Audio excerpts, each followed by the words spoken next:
Wow.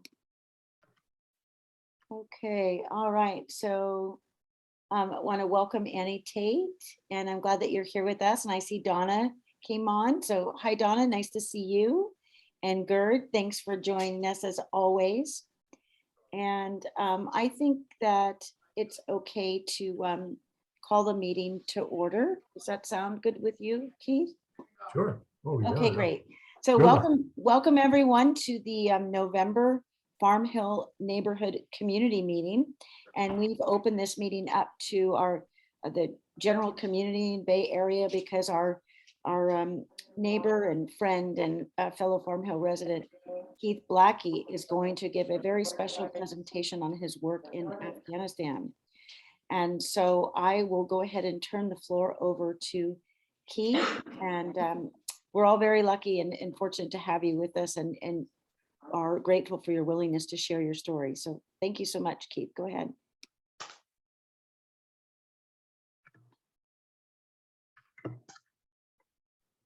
Now, I was guilty of being on mute, but I chased my unmute button across the screen, and I think everybody can hear me.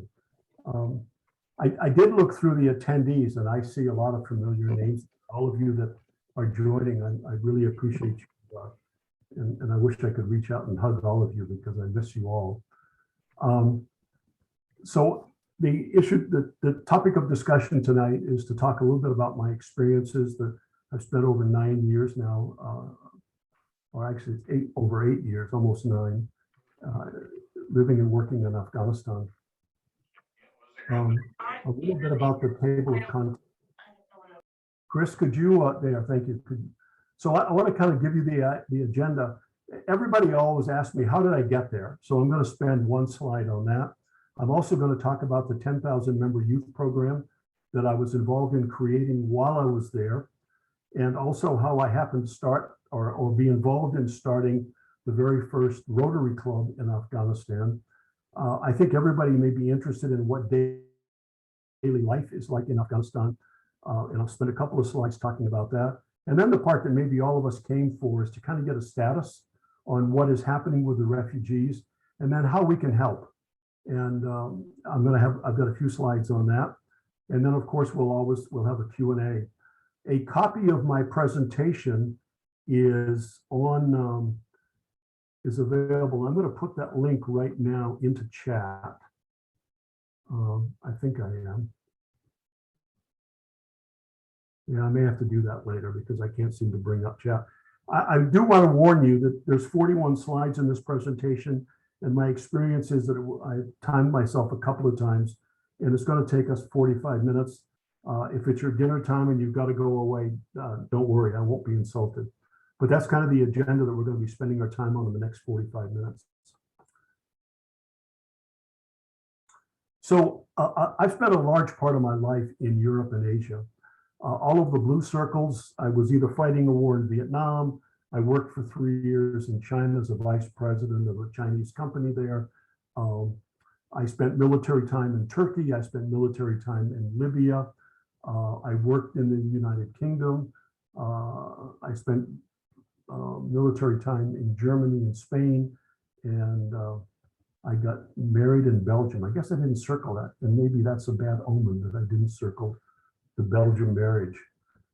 Anyway, that all started in 1966, and I stayed there off and on almost continuously from 1966 to 2010, and then there was a break of a couple of years, and I went back 2012 and the present, and that's the red part is the Afghanistan part. So that's kind of a 30,000 foot view of my experience in that area. So answering the question about how did I get there, I have to mention there Iraq. I'm an Eagle Scout, and there was a fellow Eagle Scout, Chip Beck, Vietnam, also a Vietnam veteran. And Chip, after the military, joined the US State Department. And we connected around 2012, 2011.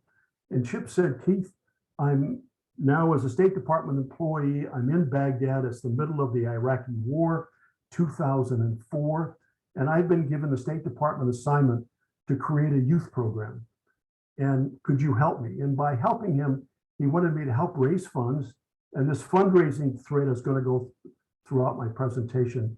Would you help me raise fund, and would you also raise the awareness of this youth program by connecting with the media and getting articles printed and so on? So this is the only slide about that, but there's a tremendous amount of that's gone into that one slide. Chip was the visionary. He had the vision. I was there as an associate to help him. Chip started with 8 children in 2004.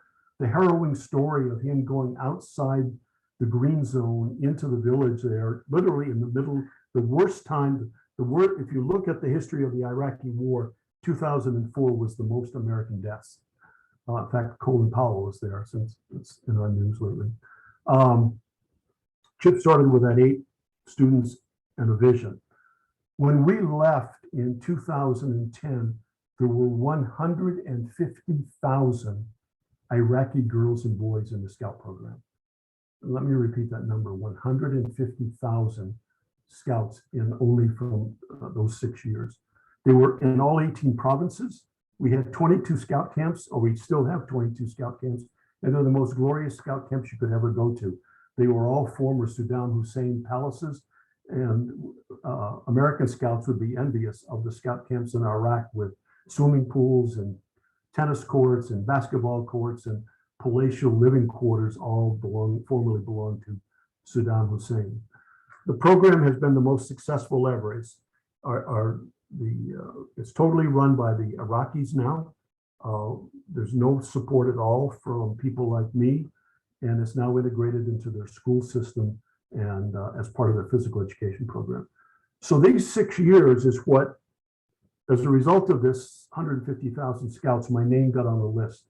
And so I came home in 2010, and I got an invitation that pretty much said, Keith, we saw what you guys did in Iraq. Can you come to Afghanistan and try to do the same thing?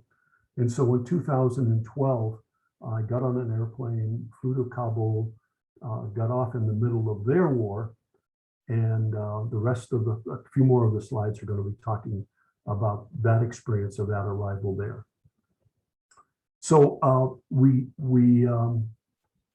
created or picked up the Scout program. A little bit of history about the Scout program in Afghanistan is it was actually first started in 1931 and went to 1947 very successfully. There was some very strict religious observers that saw the kids doing what Scouts do, singing and dancing and doing skits around campfires. And there was some concern that they were worshiping fire, and the strong religious leaders banned Scouting. It was restarted again in 1964. They grew to 36,000 Scouts. And then when the Soviets invaded in 1979, the Youth Scout program was disbanded again. Actually, it wasn't disbanded. It became a paramilitary organization. And I have hundreds and almost thousands of photographs of Scout age kids doing hand-to-hand combat, rifle practice, and so on. And if you actually compared this to a side-by-side creation of the Iraqi Scout program, it was very similar. Started in the 30s, was stopped during World War II, started again, was stopped during the Saddam Hussein era, and then we started it again. The current Scout program there has about 10,000 Scouts. I can't go beyond this slide without pointing out Marnie Gustafson. Marnie is the visionary that started it. She's the managing director of an NGO in Afghanistan. And when she was in the United States, she was a Scout leader helping her own children. So she's the one that really started it and was involved in inviting me over there. I was the only Westerner involved in the Afghan Scout program. One of the things that made us hugely successful in Iraq was all of the soldiers and all of the civilians, Western civilians that were there that had Scouting experience went off and started their own Scout program. Well, that was wonderful. That's what allowed us to grow to 150,000. But on the downside, when those soldiers and State Department employees left, what resulted was a lot of the Scout units collapsed. So we made the conscious decision to not allow any Westerners to be Scout leaders in Afghanistan. In fact, my title was changed to advisor, and I was the only one that was involved in the Scout program there. So just a couple of things that are unique there. We tried very hard to do a traditional Scout program, but it was just too slow. We couldn't scale at the rate we wanted to. Somebody made the suggestion, why don't we go to an orphanage? And unfortunately, there's a lot of them as a result of the 40 years of war in Afghanistan. And sure enough, instead of recruiting 1 or 2 youth per day, we recruited hundreds every day. This also gives you a chance to glimpse at an Afghan Scout uniform. All of the uniforms were very similar. The only difference was the neckerchief. These little kids here are the cub age, and they're wearing yellow scarves, which indicates that. The girl is wearing a brown scarf, and that indicates she's the leader. So when you see me in my Afghan Scout uniform, in fact, yeah, this one here is me in my Afghan Scout uniform. I've got a brown neckerchief. Back again. I want to touch on uniforms. Remember, most of these students, these scouts are orphans and poor. And scouting is a uniformed organization. And so there were 38 Western embassies in Kabul. And I would visit them constantly, trying to raise funds or get them to commit to some way in helping us. And the reason I'm mentioning this is the Chinese embassy stepped up and continues to outfit our scouts. We currently have 20,000 of them there. And so they've provided about 40,000 uniforms. And the reason this is really unique is though they've been hugely supportive of the Afghan Scout program in Afghanistan, scouts are banned and illegal in mainland China. So the embassy has broken, the Chinese embassy has broken from the mainland China in the fact that they're heavily supporting the Scout program. You'll also notice that these older scouts have got blue scarves with yellow piping. That means that they are Scout age or teenage age. So the yellow scarf was the cub age, the blue scarf was the Scout age. We probably don't have any, but a red scarf was the late teens starting at age 17. I had to deal a lot with the warlords. Once you get outside of Kabul, there was a very weak national government. The country was heavily divided into warlord territories. You can see the colored map there, and each one of those indicates a different warlord territory. As I got outside of Kabul, I would work a lot with these guys, and it was a very repetitive process. We would go into the major villages. We would meet the most senior elder. It was sitting on a carpet on the floor, drinking a lot of tea and getting to know one another, and then getting their consensus and approval for a Scout program to be in their village. And actually that was easier than you might imagine, because remember there was 36,000 Scouts in Afghanistan prior to the Soviet invasion in 1979. So these graybeards were all former Scouts. And so when I went into the villages and started talking about this program, the graybeards' eyes lit up because that they were reminded of their childhood. Unfortunately, the gap, and of course the children wanted to be involved. So the grandparents and the children were very excited, but the gap was the current parent age. But the parents were very heavily influenced by the graybeards and the warlords. So the program was quickly accepted. I also put one picture in here. I was only there for 3 or 4 days, and I was being driven. I had a driver and a security guard with me all the time, and I was being driven through one of the major cities. And I saw this vehicle that somebody told me that this was a warlord, part of the warlord army. So I snapped a picture with my phone, and the driver immediately reached over and slammed my phone onto the floor and shook his finger at me and said something in Persian that I didn't understand, but later found out that I should never take a picture of a warlord, any people involved with the various warlord armies. And so that's the only one I have out of the thousands of pictures I have from Afghanistan. I've only got 2 or 3 more pictures of this, and then we're going to get heavily into what life is like in Afghanistan. We worked closely with the police. One of the big breakdowns in society in Afghanistan was, as you can imagine, because of the terror and the wars, and the terrorists, the community badly needed the support of the police. But because the police were major targets of the terrorists, they didn't dare come out of their compounds. And there was this breakdown between the police that were badly needed and the community.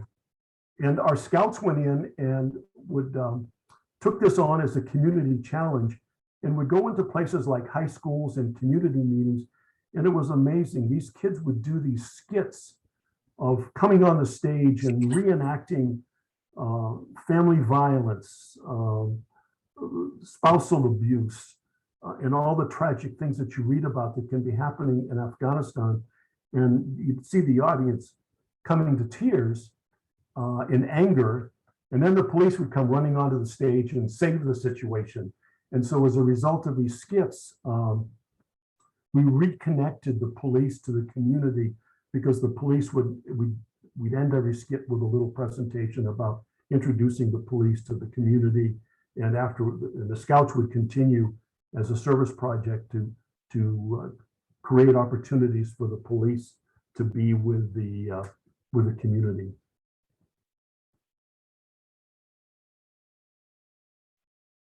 Here's kind of an interesting story that I keep looking for slides to take out of this presentation to make it shorter, but then I come across ones like this that I really think we ought to mention. One of the things I'm going to be talking about life in Afghanistan later on is the fact of what a high percentage of them are illiterate. They can't read, they can't write. And so when it came to training our scout leaders in the community, we couldn't just send them a training manual or a memo or a newsletter because they couldn't read it. So it required initially for us to get on buses, taxi cabs, airplanes, and go into the community, which you can imagine is terribly dangerous, especially for me as the only Westerner there. And so we made the decision that what we ought to do is to build a training center at our Kabul headquarters, and then we can bring the potential scout leaders there for training. But we had been told, and we knew that this was going to be a $50,000 or $60,000 investment, and no way did we have that kind of money. And I was doing a presentation very similar to what I'm doing now, and lo and behold, sitting in the audience was somebody that knew Prince, the musician. And they went back and told this story about this need for money, and Prince paid for this. He built this. And as you can see, there's you can't see the entire building, but on the right-hand side was the girls' dormitory. On the left-hand side was the boys' dormitory. In the center, there was a large breakout room and a large conference room or training room, and then some small rooms for breakouts.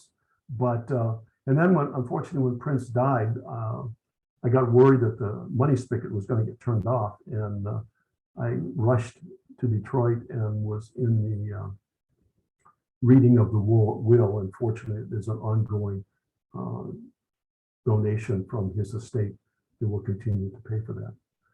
And then to round out these pictures, Lanny Cordola, his picture's down in the lower right-hand corner, is a semi-famous musician that played with a number of bands that we probably all know by name.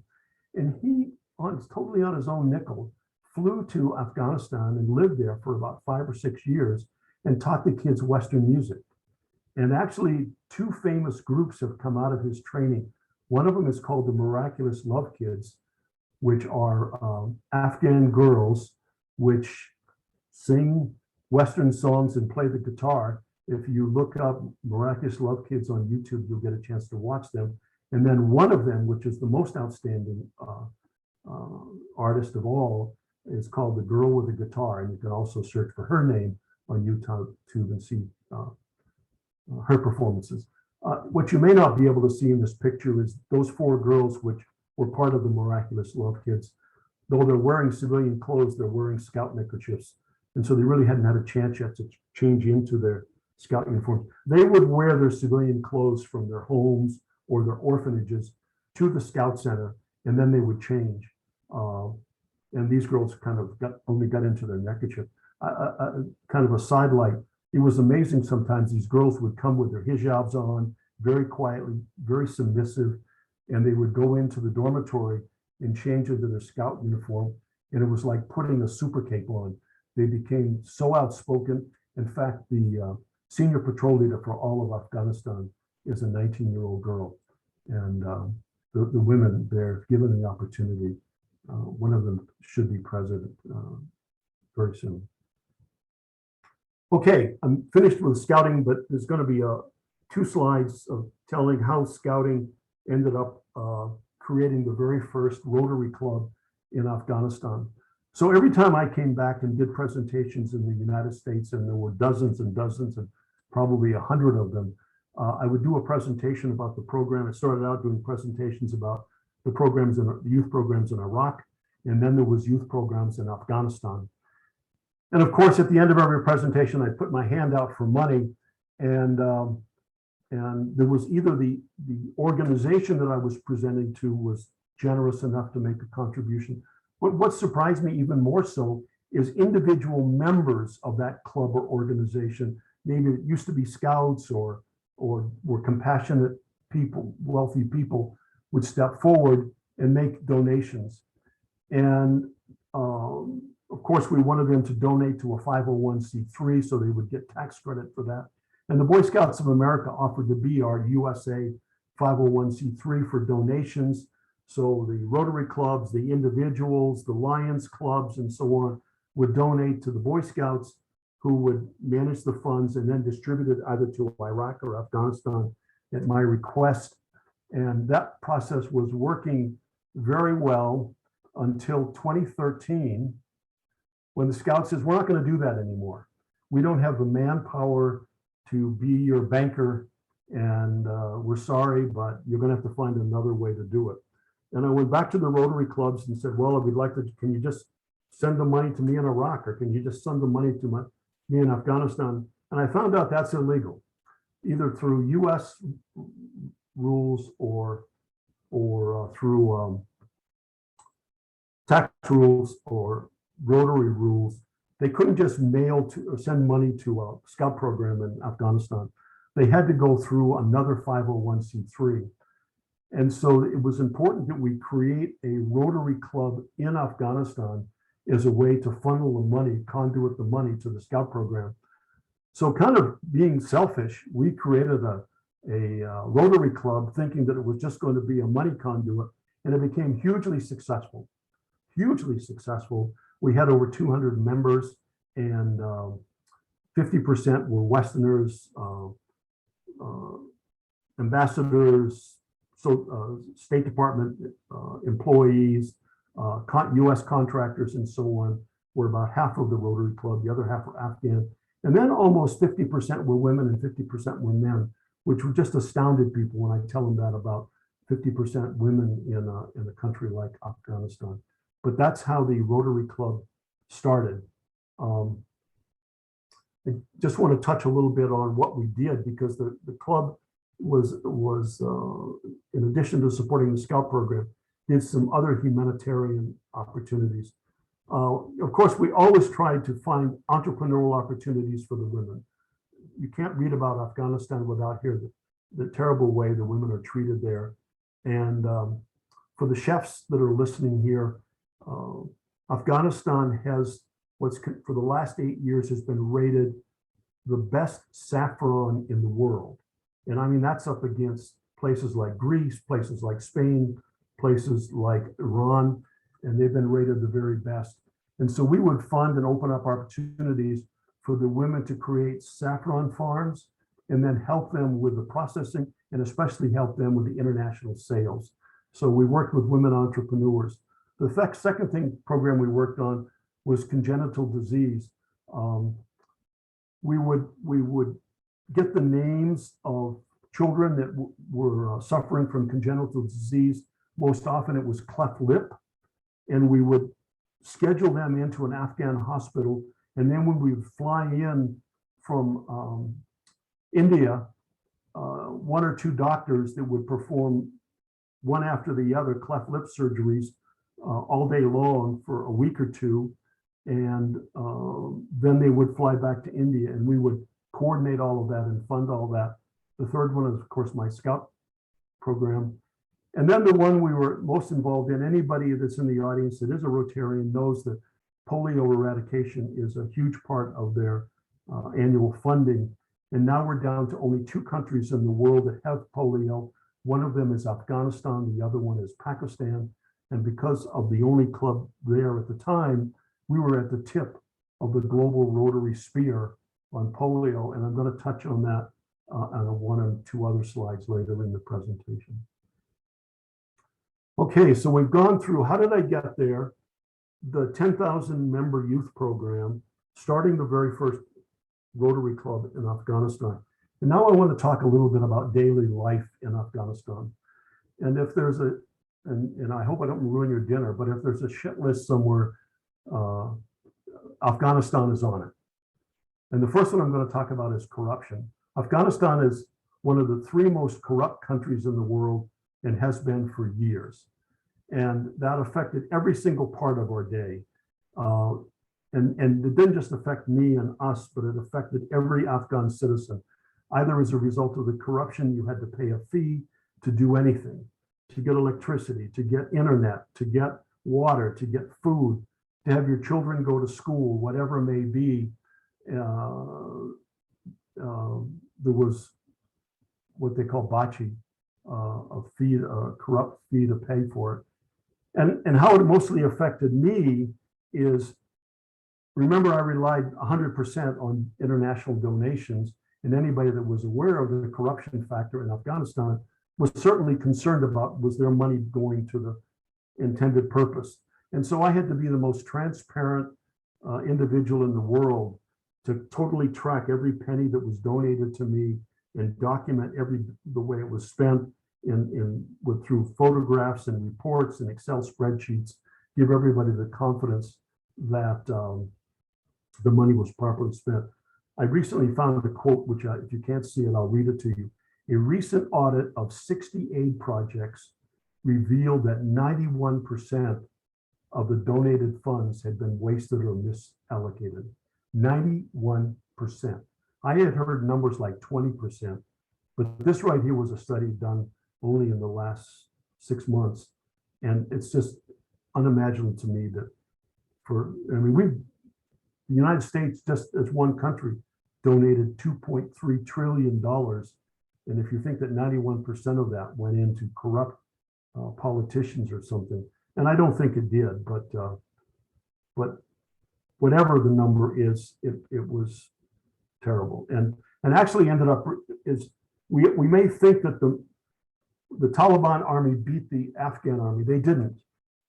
The Afghan army was much, much more powerful than the Taliban army, but the Taliban came in and paid off some generals and some politicians, and the generals turned around and told their soldiers to put their arms down. They were not beaten with bullets, they were beaten with corrupt dollars. I'll try to go, oops, I didn't mean to include that slide. I thought I'd taken it out. We take electricity and internet and so on for granted. There, it's not. We knew we would get 5 or 6 hours of electricity a day. We just didn't know what 5 or 6 hours it would be. We'd sit at our desk, we'd talk about strategy, we'd drink tea, and then suddenly the electricity was on. We'd jump to our computers, we would send emails, we would create correspondence and so on like that, because we knew that any second the power could go off again, the same with the internet. Unfortunately, it's even getting worse. Neighboring countries provide 78% of the electricity that flows into Afghanistan, and the Taliban have not paid the bill.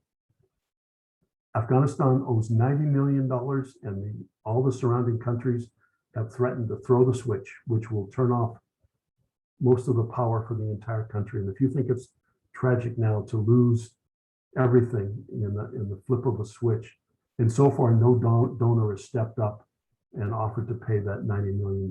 It could happen at any time. These are all members of this is the electricity internet shit list, by the way. Literacy. I think whenever you think of Afghanistan, you think of illiteracy, and they are one of the most illiterate countries in the world. The men, only 43% of them are literate. The women, about 13% are literate. We've worked awful hard for the last 20 years to improve that, and we have some, but it's still embarrassingly bad. And it affects us in every way. Remember, I couldn't send out training manuals. I couldn't send out newsletters. I couldn't send out memos because they couldn't read them. But even just riding through town in a taxi cab, and the taxi driver may commit some traffic offense, the police couldn't write tickets. They were illiterate. The police didn't even know how to write a ticket. So what they would do is they'd open the door and drag the taxi driver out on the street and beat him with a baton based on how severe the policeman thought the crime was, and then walk away and let the driver crawl back into the car and drive away. So, and you can just imagine every single thing we did, it was the same way, whether it was dealing with the police, whether it was dealing with soldiers, whether it was dealing with immigration, whether it was dealing with a maintenance man. They couldn't read or write. Everything had to be face to face, voice to voice. And so Afghanistan continues to be one of the most illiterate countries in the world. And now that the Taliban have said women cannot go to, teenage women cannot go to school or university or high school, it's going to slip back to the dark ages of 20 years ago. Poverty. Afghanistan is the poorest country in Asia. 60% of the population lives below the international poverty line. And for reference, the international poverty line is $1.25 per day per person. 97% will be in poverty by mid-2022. The economy has totally stalled in Afghanistan. There is no business. People there's no employment. There's nothing. And so it's only going to get worse. I'm reading a statement here. The UN just said, Afghanistan's economy is on the brink of collapse and a humanitarian crisis. I read every single day that this could be the worst humanitarian crisis in the history of the modern world. So every time you may have think you read the worst story when you read a story about Africa or you read a story about some other impoverished country, just remember now that anything you've read is going to be worse in Afghanistan. Right now, winter is coming there. 14 million people face food insecurity.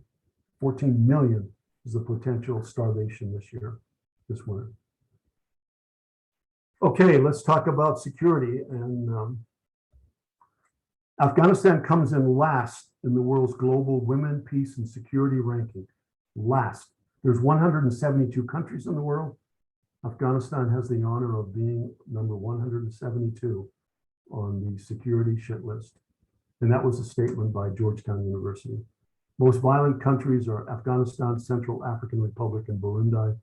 And those three bounce around, but Afghanistan has never been above number 3. By the way, that's the bunker outside of my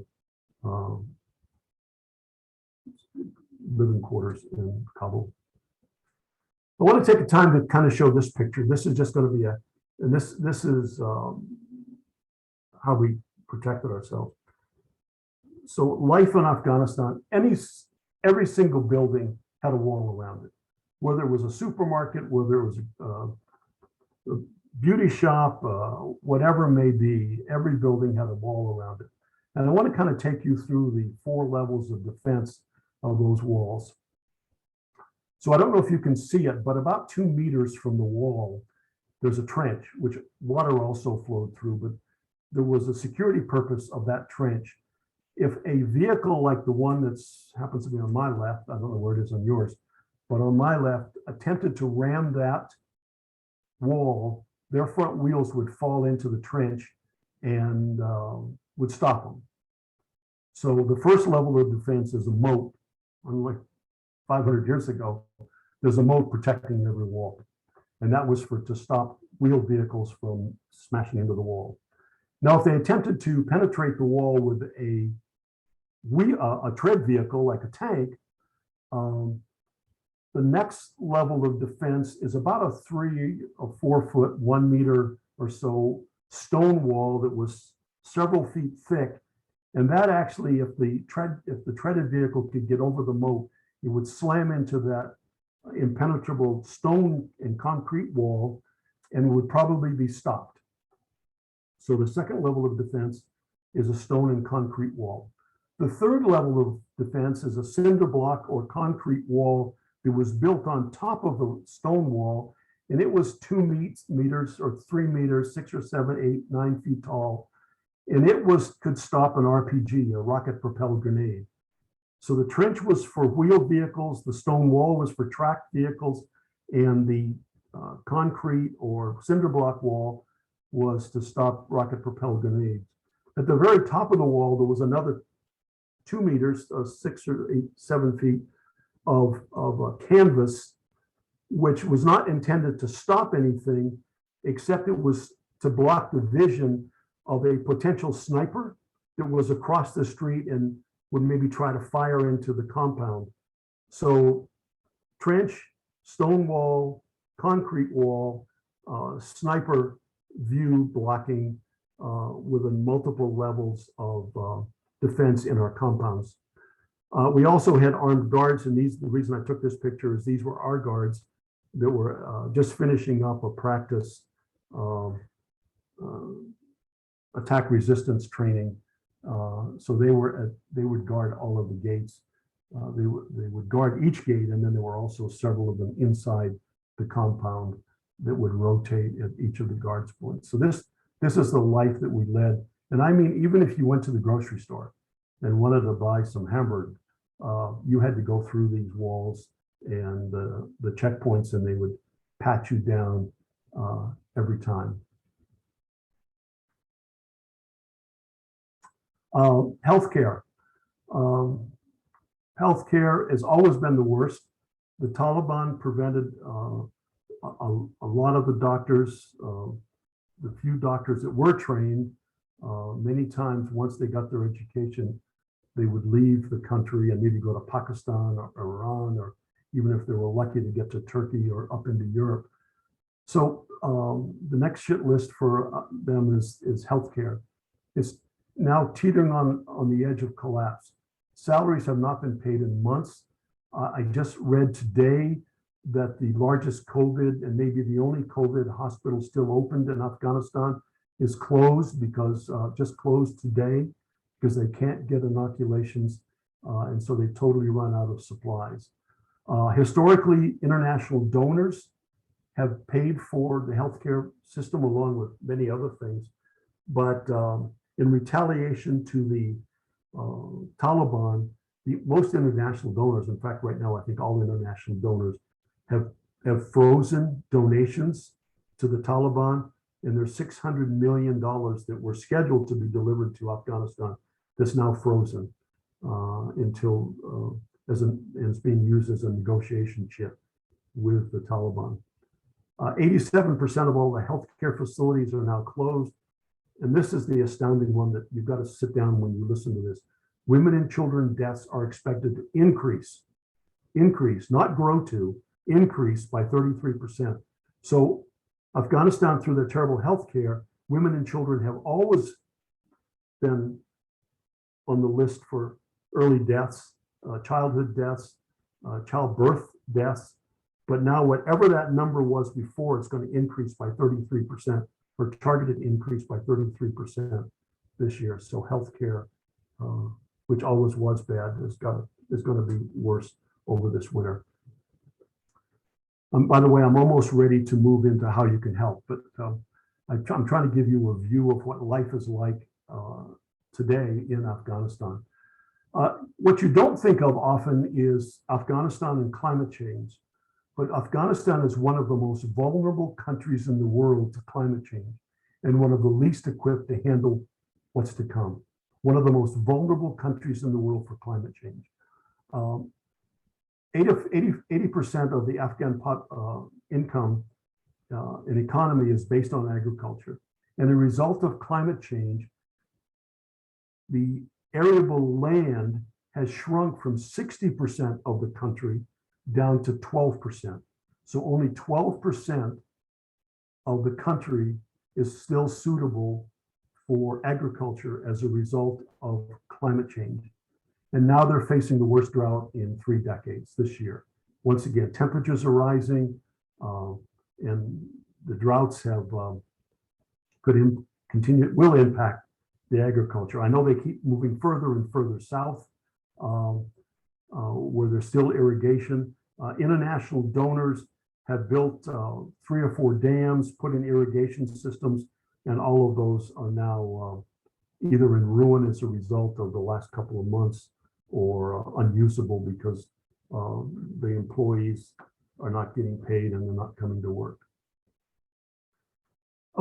Remember, Afghanistan and Pakistan are the only two countries left with polio, and it's been the mission of the Rotary to help eliminate that. I don't know how it happened, but after almost 8 years of allowing no inoculations in Afghanistan, the Taliban only in the last couple of weeks have agreed to allow us to go in and inoculate the children. And at the best of situations, we're going to be able to inoculate a few thousand every day, but there's 3.3 million children that have not been inoculated for polio. So if you take 3.3 million and divide that by 1,000 or 2,000, it's going to take years to catch up and get all the children inoculated. And in the meantime, there's going to be a polio rampage in Afghanistan. So another shit list for Afghanistan to be on. Because our Rotary Club was kind of at the tip of the spear for Rotary inoculation, I want to kind of take you through in 60 seconds or less the various stages we've gone through to reach today. So some time ago, one lady with a freezer chest could go into a village and inoculate the village children. And that was the picture above, and I happen to have taken that picture 8 or 9 years ago of this lady going in, and she was all by herself. She'd go into a village. Well, I shouldn't say she was all by herself. There may be a dozen women, but they would separate. They'd come in on a bus, they'd separate, and each one would go down a street and knock on doors and inoculate the children. Because of terrorist threats, we had to start buffing up the inoculation teams. So the second picture down was how we went from 1 person to 3 people. The 3 people were still a lady going in and doing the inoculation because she could work with the mothers and the children. There was also a man that went with them to assist me. In this case, he's the one that's carrying the ice chest with the serum in it. But there was also a village elder. And the combination of the woman doing the inoculation, the man being there to assist, but the village elder, which would get through the gateways to the resistance gateways by allowing them to go in and giving the approval of the inoculation team. And then up until a few years ago, we had to add a security guard. Every single team that went in had an armed guard with us, but the other 3 members were still there. The other picture in my lower left with the 2 ladies in burqas. What they're doing was, once again, they still arrived on buses. They still broke up into the village into various teams, but sometimes they'd get confused on which street had been covered and which hadn't. And so she's marking the wall there by the doorway, so the other team members know that the children in that house have been inoculated. All right, the COVID shit list.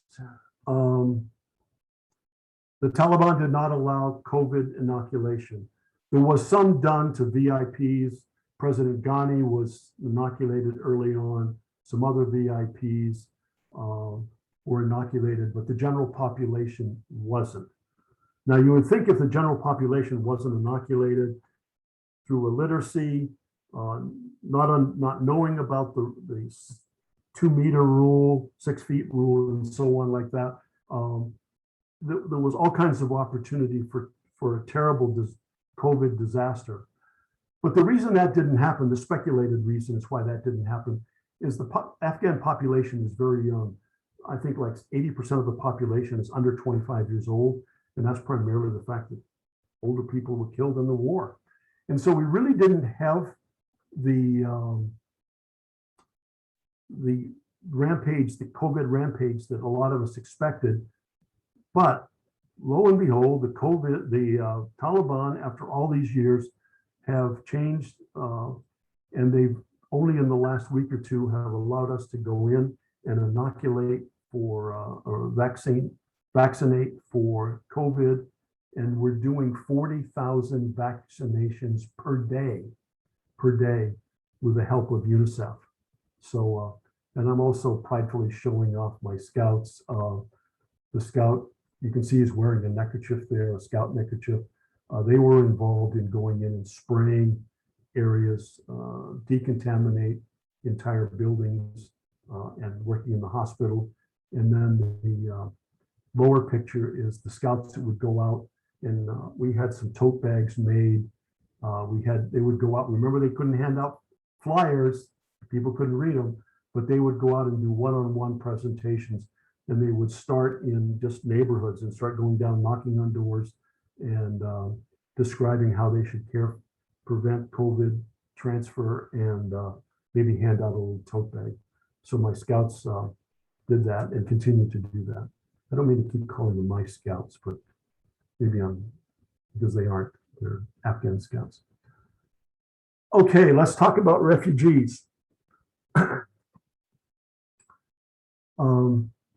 We hear about the 200,000 refugees that have escaped in the last 9 weeks. But what we don't hear about is the 550,000, over 500,000 refugees, which have been dislocated internally because of global warming or security. So they've moved from their small villages, their small communities, into the major cities. Just Kabul, which has the infrastructure for 4 million people, now has over 8 million in there. So there's an entire infrastructure breakdown with everything that a city should offer, such as sewage and water and so on like that. But there's 550,000 of them that have moved into the major cities in the last couple of years. 80% of them are women and children. Any figure you always see when you think of numbers is 80% are women and children. Afghans, like a lot of third world countries that have high infant mortality, typically have more children in order to, the ones that survive can grow up. So 500,000 have just moved location inside of Afghanistan. 2.2 million have either gone to Pakistan or Iran. And neither one of those countries are friendly countries. And the only reason that they're even allowed to go into those countries is international donors are paying off Pakistan and Iran to set up refugee camps and so on. Starting in September, when the evacuation started, 120,000 refugees have gone overseas. Here in the United States, and we're going to be spending some more time on this, 65,000 have arrived so far. And there's another 15,000 expected between now and the end of the year. So from September, October, November, December, we're going to move 80,000 refugees into the United States. And the other 120 to 150,000 are going to be going, I think it's to 98 other countries, or 97. I think 98 includes the United States. So 97 other countries are going to be accepting refugees, but the USA is going to have the majority of them. Once again, prideful about our scouts.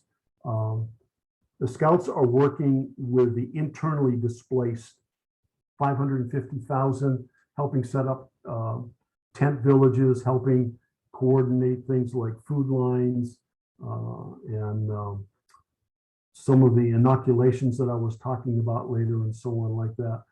We had a choice to either go underground and hide and be scared as scouts, or to be more prominent. And they voted to be more prominent and go out there and, as I say, help with the refugee camps and have a very high visibility. And it was a real danger to all of them. But so far, that strategy has been successful. Okay, let's kind of tell the process of how a refugee gets out of the country and into a country like the United States. Their very first stop is the Kabul International Airport. And And we've all seen the videos. If we watch news, we saw the terrible videos of getting out of Kabul through the international airport. So that was their first stop. They got on, if they were lucky enough, they got on an airplane at Kabul airport, typically an American military airplane, and they were flown to a number of countries. Primarily, either they went to Qatar or they went to Ramstein Air Force Base in Germany. And that was the first level of medical checks and so on like that. Check temperatures, checks for vaccination. It turns out that there was, for a while there was a measles outbreak. And so that was halted at Qatar and Ramstein until we got a measles inoculation in. And so their first stop is the Kabul airport. Their second stop primarily was Qatar and Germany. After they clear those countries, they come on to the Dulles airport, and that's the gateway to the United States. They come into the airport and then they're bused to the Dulles Expo Center, and I've done a number of weeks of volunteer work there at the Dulles Expo Center, where we processed all 65,000 refugees through there, no matter what their status was. Even if they were American citizens that were escaping, if they were green card holders, whatever status they had, they would go through the Dulles Expo Center for their first level of clearance.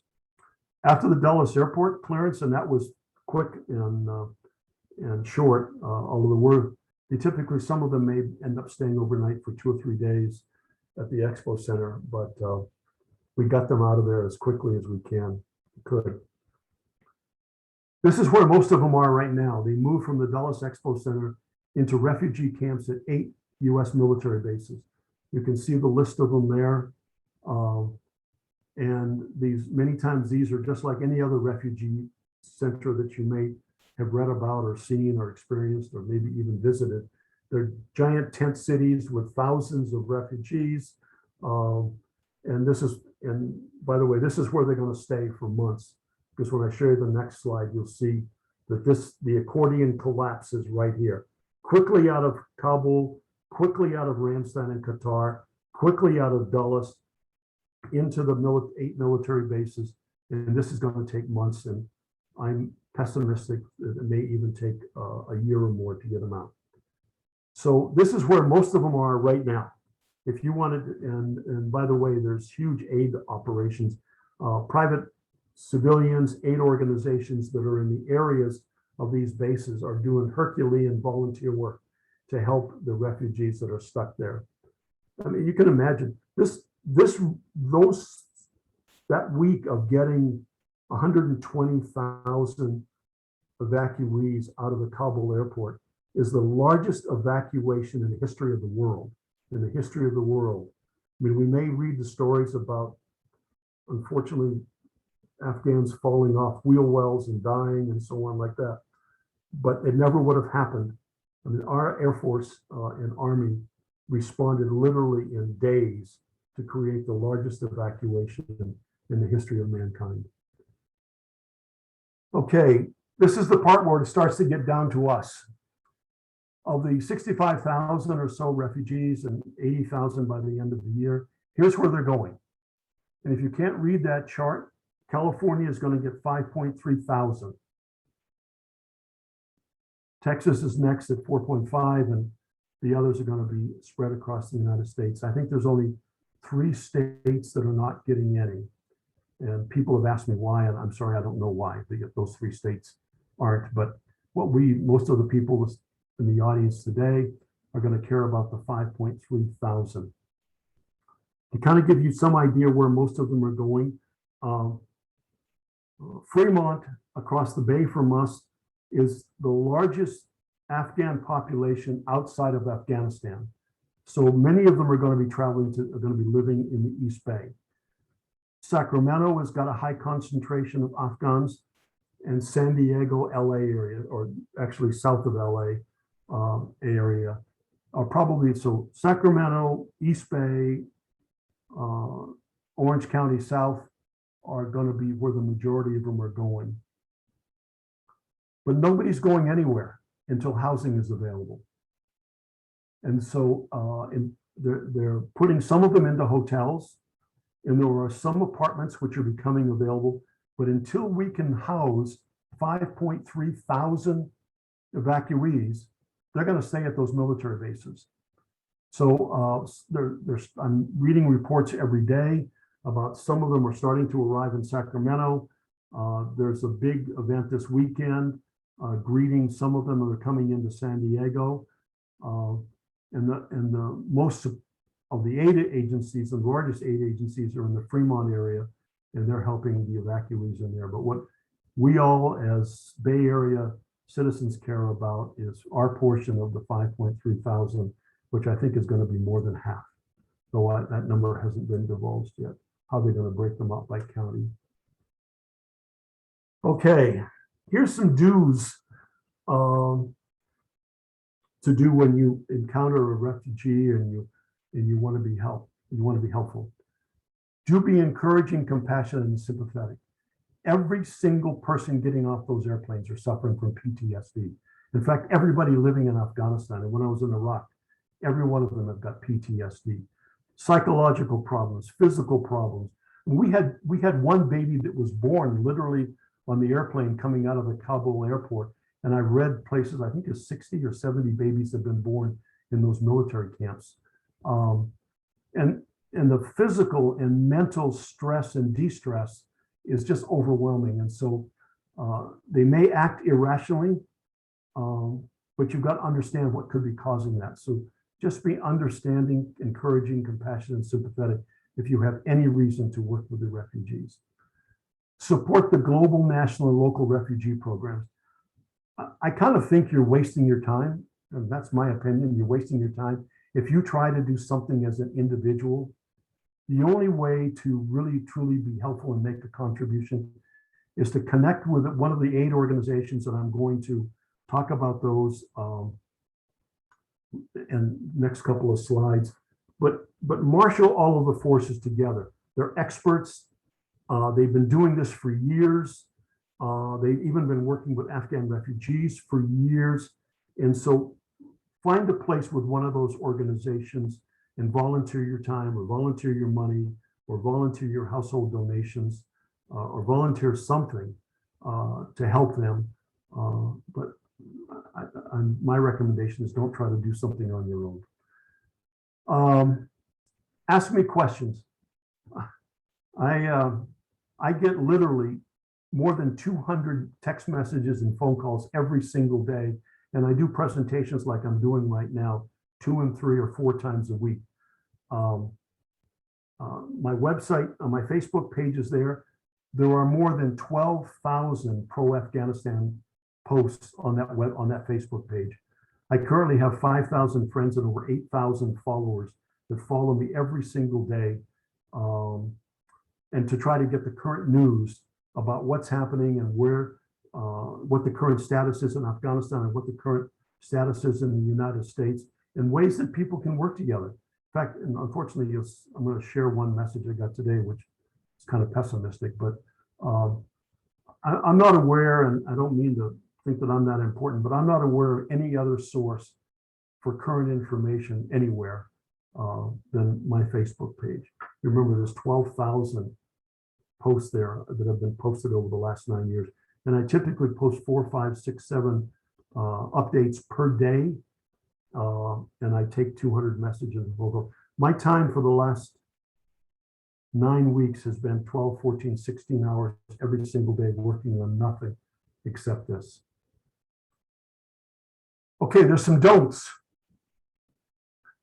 Don't do anything that will out someone. If you've got Afghan friends and you want to put that on your Facebook page and you put a photograph or you put a name, I got to tell you, the Taliban are geniuses at harvesting information from social media. In fact, they've created themselves dozens and maybe hundreds of Facebook pages that present themselves as supportive organizations, and they're really nothing to get contact information for refugees or potential refugees still in Afghanistan, get a name, get a phone number, get an email address, get an address, and the next day armed terrorists are going to show up at their door. So if you know somebody, don't post their name, don't post their photograph, don't do anything that will out them to the Taliban. Don't attempt to contact the Afghanistan Rotary Club. We've had to go totally underground.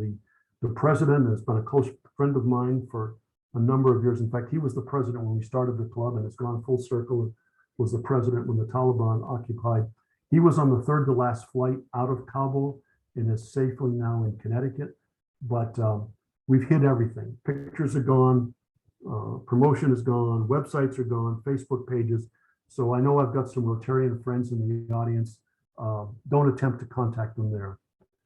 Don't respond to help requests. These are the majority of the messages I get every day. Keith, please help me.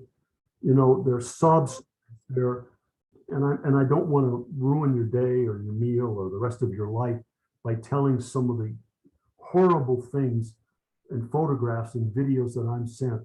But they're gonna, if they somehow get your name, they're gonna reach out to you and beg for help. And the moment you indicate even slightly that you're able to do that, you'll never lose them.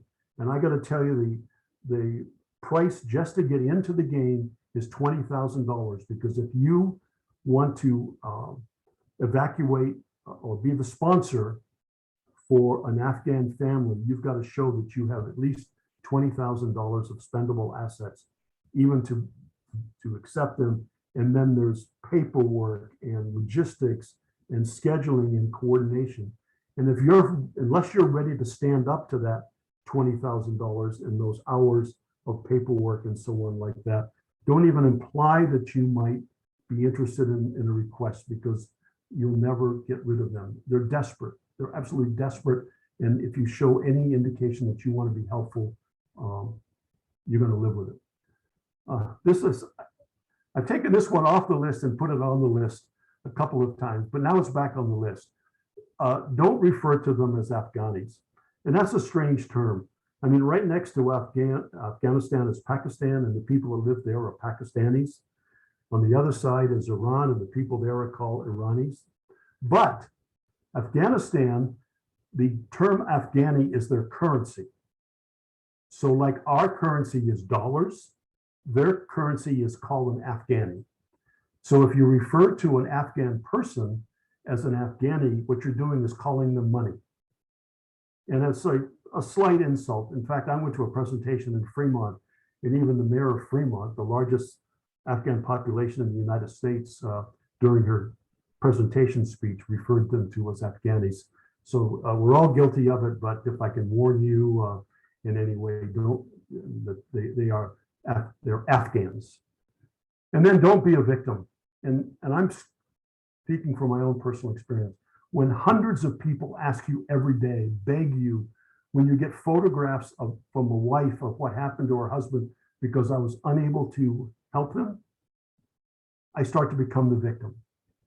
And if you want to help, and if you want to do something, but maybe you can't, don't spiral into being a victim. You've got to be the strong one.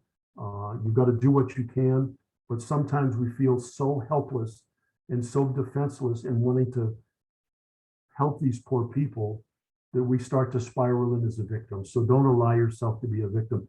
And sometimes you may need a spouse or a fellow aid worker or something to kind of slap you and bring you out of it, because I've already read about suicide cases of helpers becoming victims. Be careful.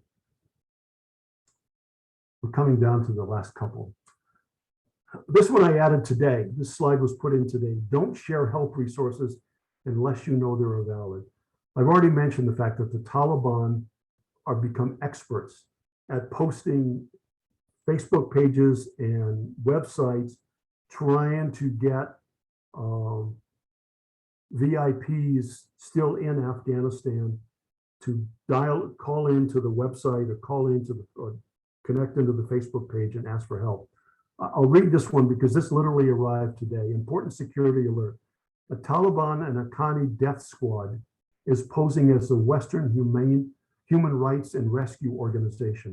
They have fluent English speakers and are summoning people in hiding to meet and then executing them, and recently murdered 4 female activists in Mazar Sharif.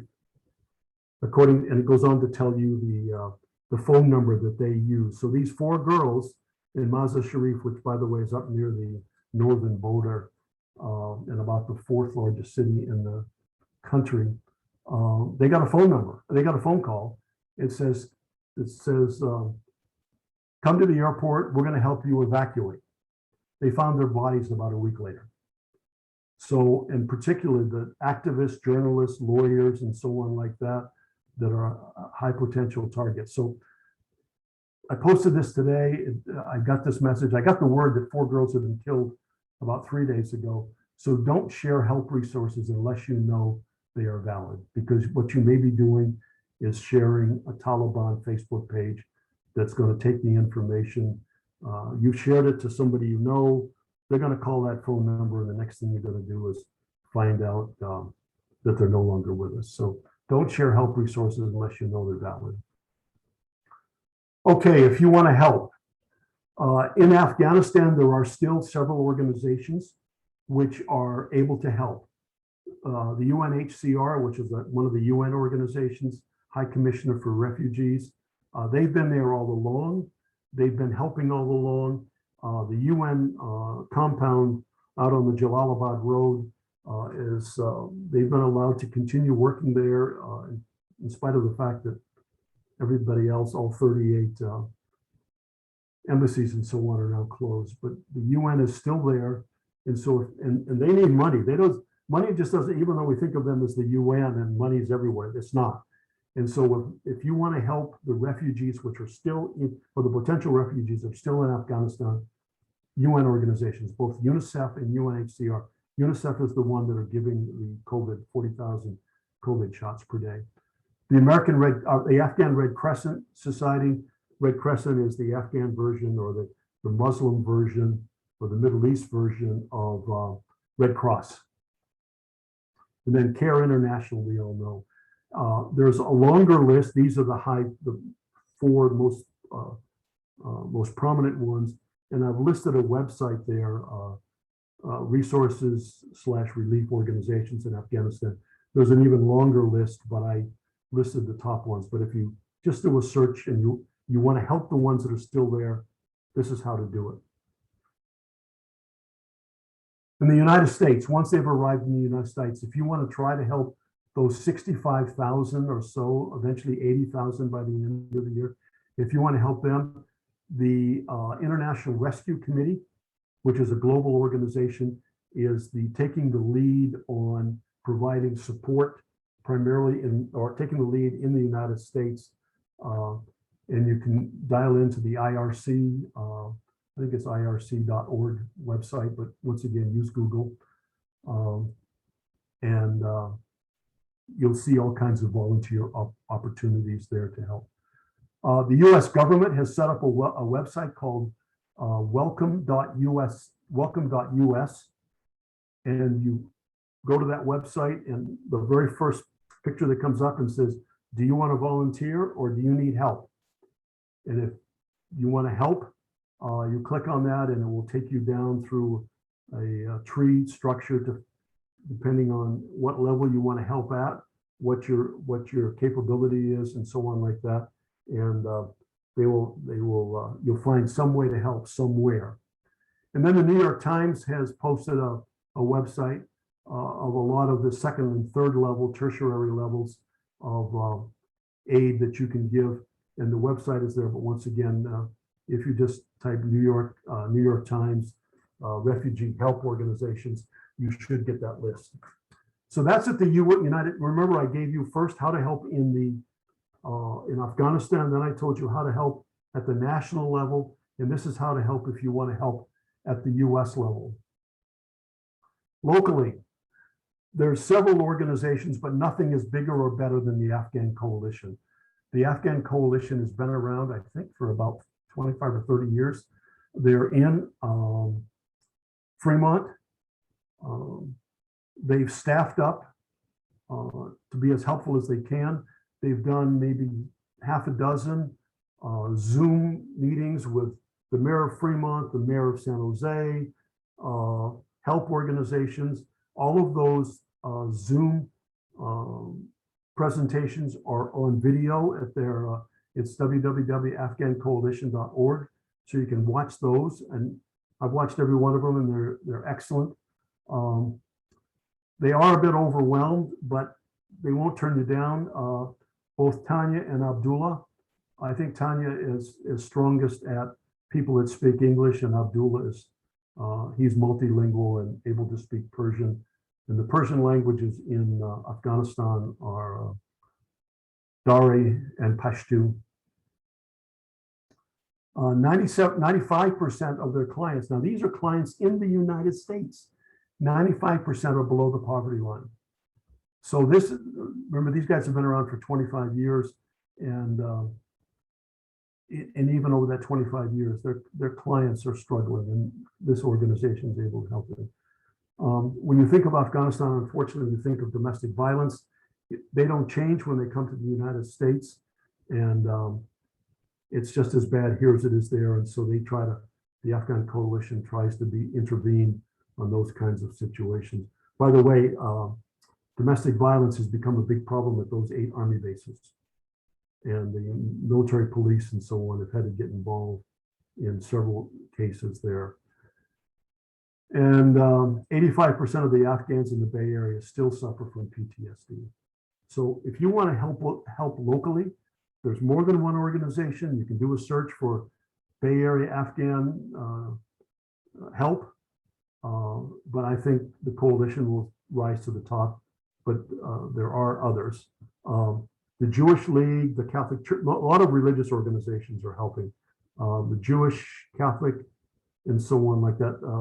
The Islam, Muslim mosques are also helping, as you would guess. We're very close to the end, by the way, those of you that want to know what to do next. Okay, so what are some things you can personally do to help those organizations? I think right now, every help organization has got an Amazon wish list. So if you go to go to Amazon and type in Afghan Coalition, they will have a list of things that they need for their refugees right now. They might need toiletries. They might need female sanitation products.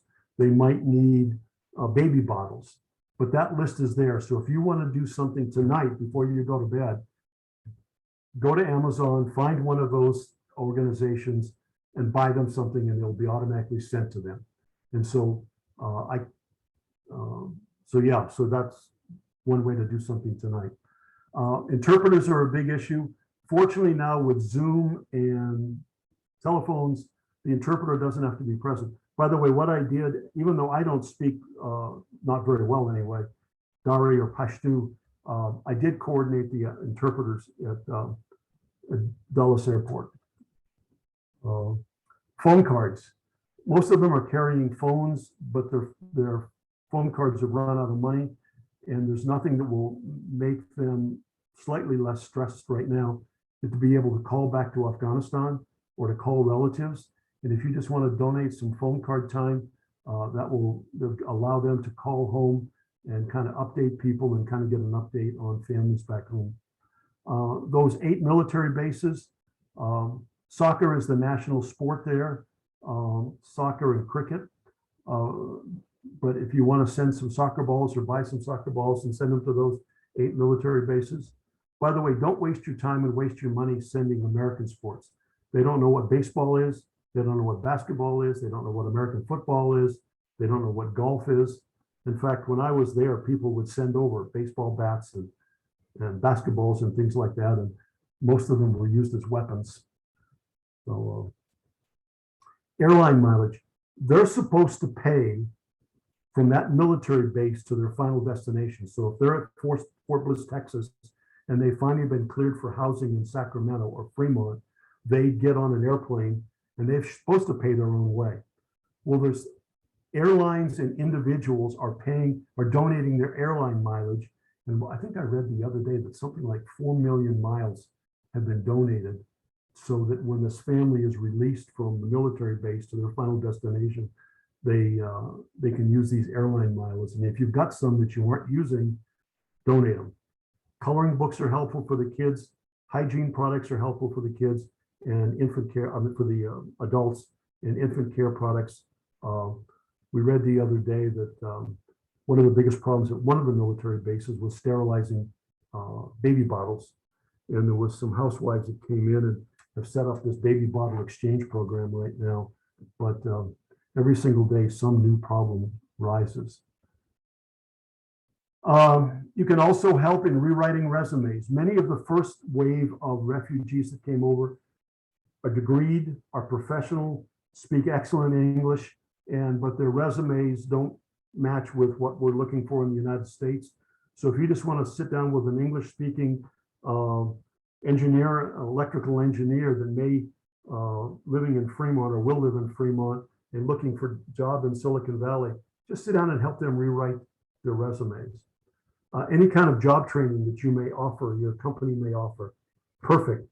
By the way, I put a little quote up there. The moment a refugee's job is the moment they stop being a refugee. And so if you can offer job training, or if you can offer a job, and just from my experience over there, I think the best, most ones that would be most compatible, construction. These guys, amazing what they can build buildings, build sidewalks. I've seen them build those rock walls like they're an artist, fitting those stones in like they were playing Tetris, how they get them fit together. Many of them are professionals. Many of them have can do redundant kind of assembly, and also many of them came out of the government offices and are very good with clerical, and also they're excellent with computers. They've been well trained.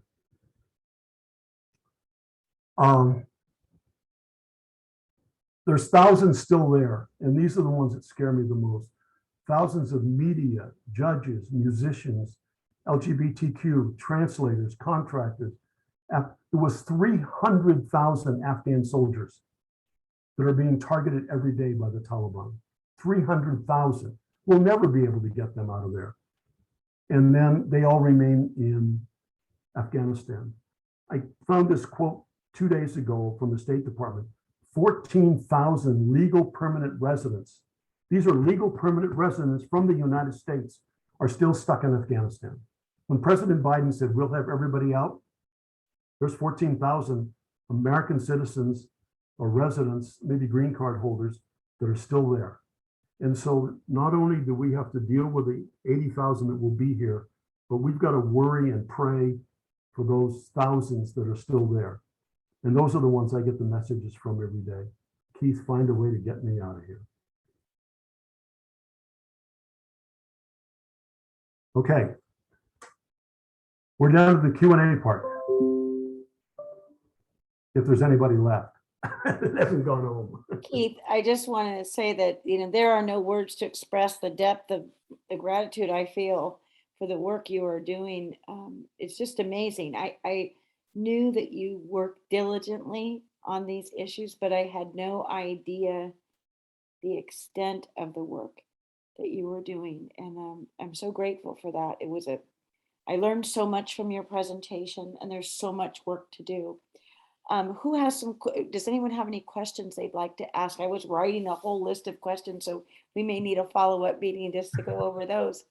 But does anybody have any questions that they'd like to ask Keith?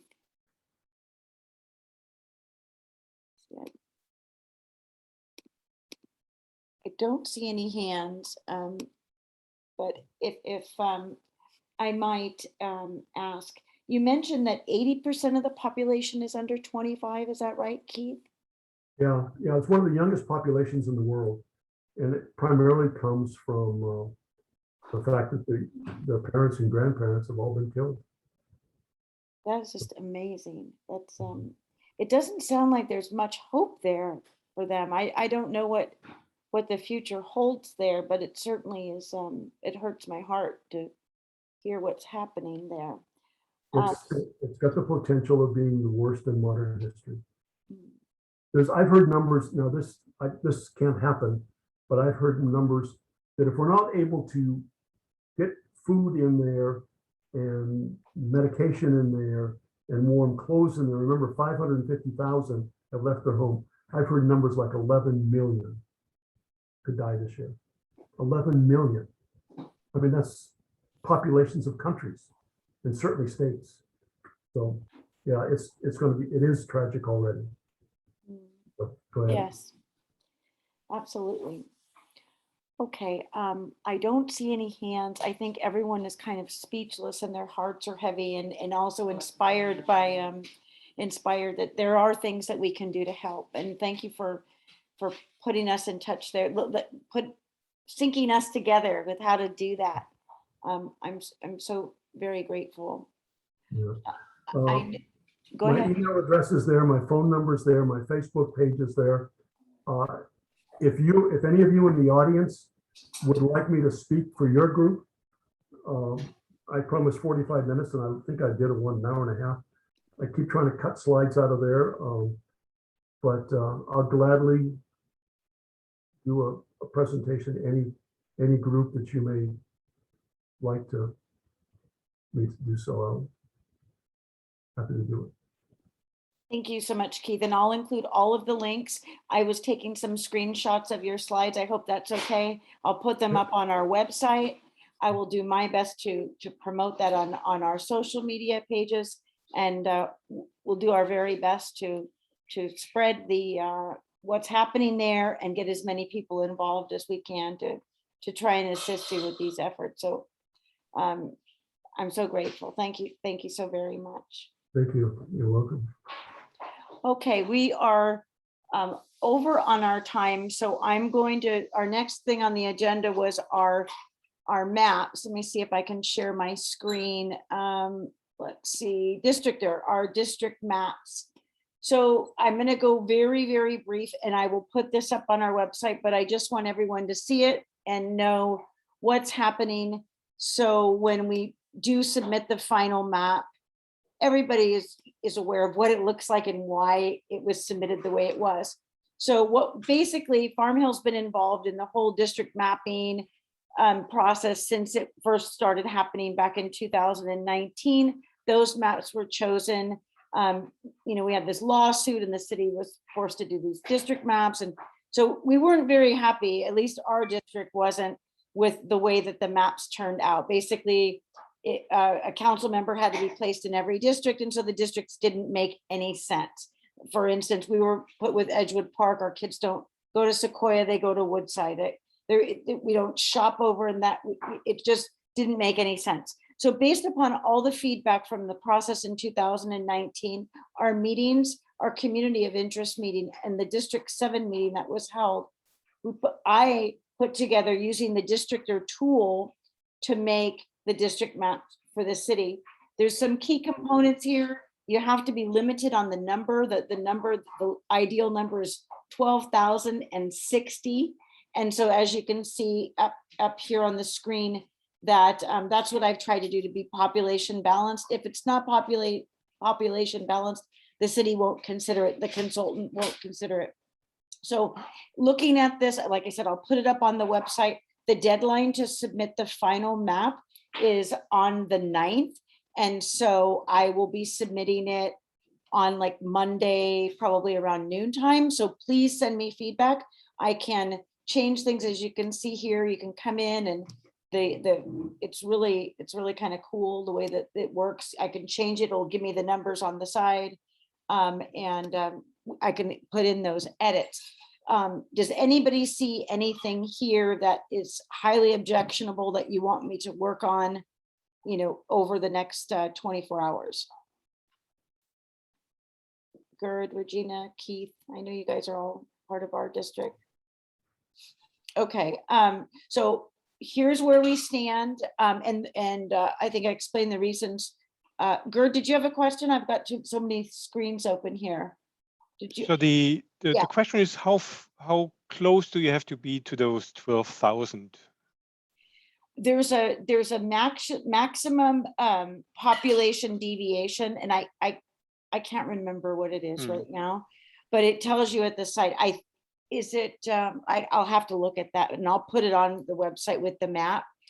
I know that we can go over some, but like, for instance, Redwood Shores, the census data that came in, their numbers are way over than they were last time. So it's no longer, I don't think it's feasible to keep them all together anymore, because they would have, let's say, They have 12,700 or something. right. If you keep them together. Is it? It's yes, and yeah, that's up here, the 12,060. So it would be like here, if we did it here, if we added them all back. That's what's so great about this software. It's really cool. So if we added all of Redwood Shores, and this would be Redwood. I don't know if down here would. So that brings their number like 12,796. Yeah. So and then you're saying that would be too much. So you have to have that little edge there. The little corner has to be something else. well, I think that's the ideal. I think that it has to be like, they call it population balance. So it wouldn't be fair. Like, so right now you have the Mount Carmel and Edgewood neighborhood would only be made up of 11,000 people, right? And there's rules, like the land has to connect. So it all has to connect. So let's say I couldn't make this one Farm Hill because they don't connect. Right. They don't touch each other. Yeah.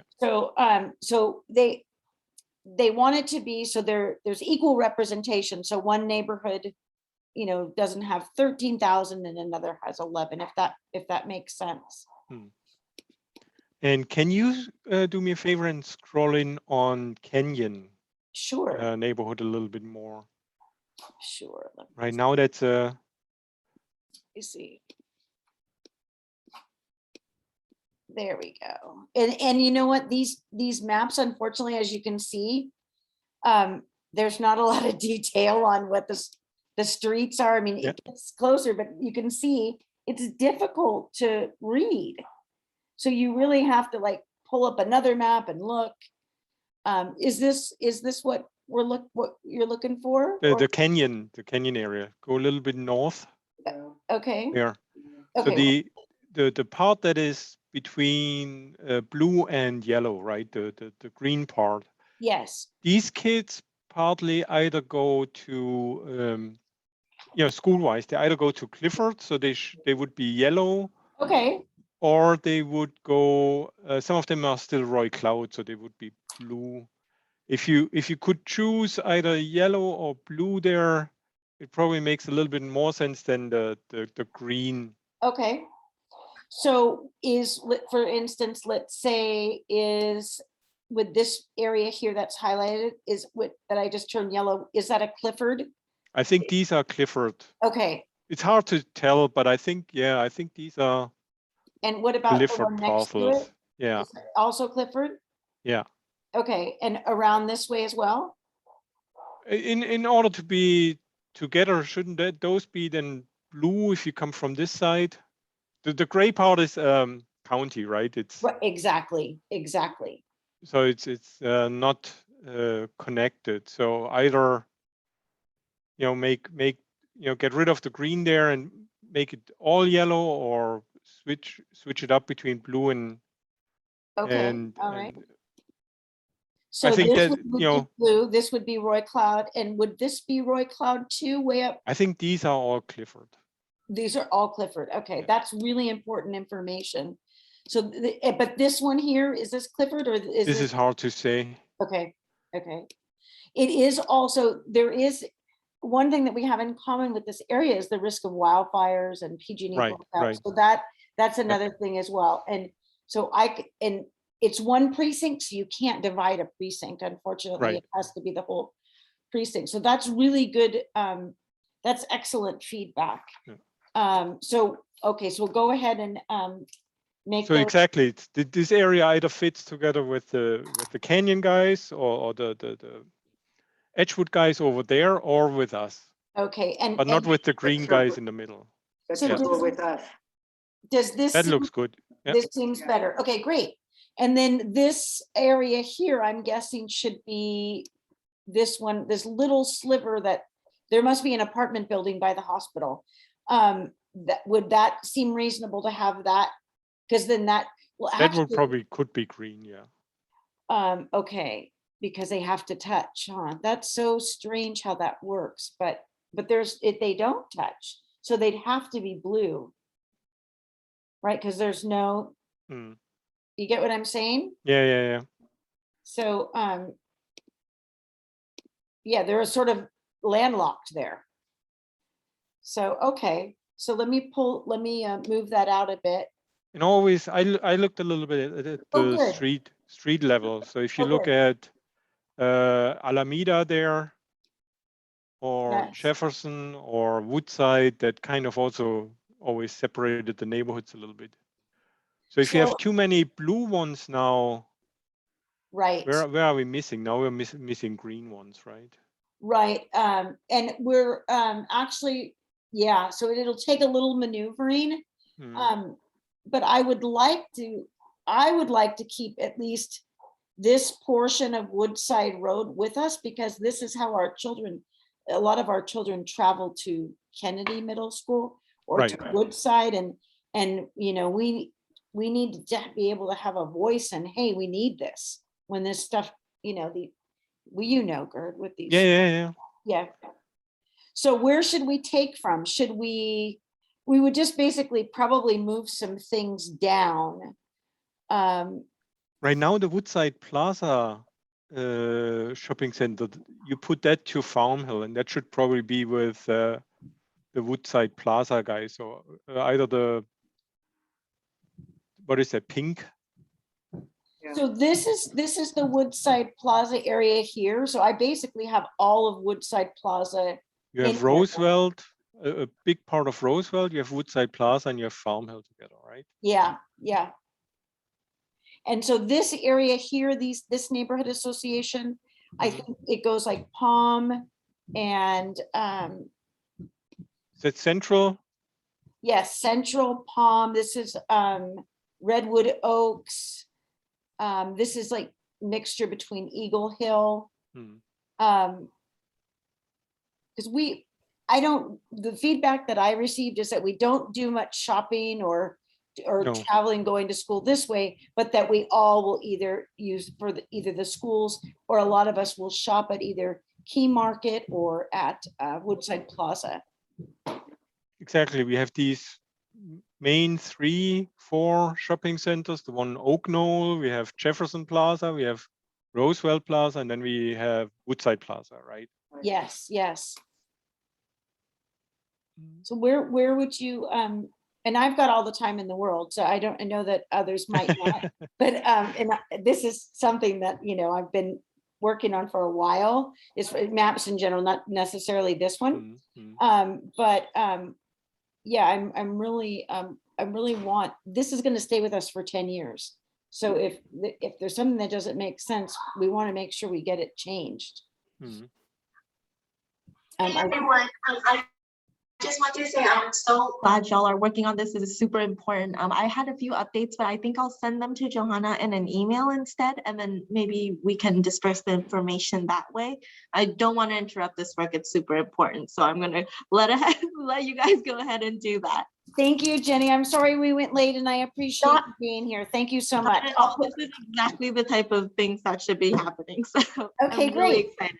All right, I'll email you all the other updates instead. Okay, and I'll put them on our website. Thanks so much. Thank y'all. Bye. Bye.